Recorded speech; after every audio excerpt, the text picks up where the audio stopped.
Организатором культурного фронта был основоположник Коми советской литературы и театра Виктор Алексеевич Савин. Главной боевой позицией культурного фронта был клуб «Звезда». Бойцами этого фронта — молодежь Усть-Сысольская. Виктор Алексеевич Савин, коми-советский поэт, драматург, актер. Один из создателей коми-советской литературы и театрального искусства. Автор стихов и поэм, песен, сатирических фельетонов, басен. Основатель Коми-национального театра. В конце 1918 года написал свою первую пьесу на коми-языке. Сейчас мы бы сказали, что это достаточно слабая пьеса. Но для того времени, для тех людей, которые еще не привыкли к театру, это было нечто. Это было, конечно же, праздник для коми души, праздник для всех зрителей, которые смотрели впервые пьесу на коми-языке. Эта пьеса называлась «Уджидмыш», в переводе это «тяжкая большая вина». Рассказывала она типичную мелодраму о том, как в одной деревне жил молодой человек, влюбленный в красавицу Парасковью, а та любила другого.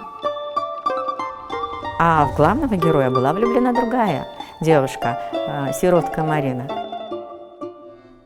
И случилось так, что уязвленная гордость героя довела его до того, что когда в очередной раз Парасковья резко отказала ему, то он убил ее. И далее он ночью глубокой убежал из деревни, сиротка Марина. От такой глубокой печали она просто сошла с ума. Мать ушла в могилу, а того, в кого была влюблена Парасковья, отправили на каторгу. Только через 3 года сердце у него не выдержало, он возвратился на родину и на могиле матери стал рассказывать все, что было, что случилось. И от большой этой тяжкой вины он тоже кончил жизнь самоубийством. Типичная мелодрама, такие страсти, да? И эти страсти, и эти люди в этих страстях, они говорят на коми-языке, это было невиданное зрелище. Люди слушали, раскрывшие рты, что называется.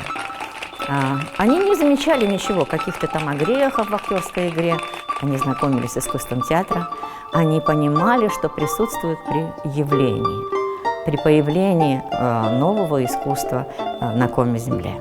И именно Виктор Савин, он вызвал массовый интерес к театру. Массовый интерес – это очень важно. Он нашел путь к сердцу массового зрителя.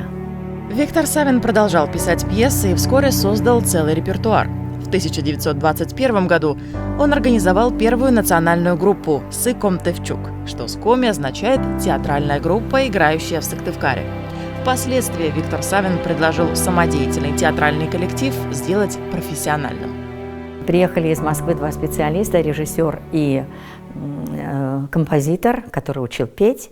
И получилось, что в результате вот этого обучения появился новый коллектив.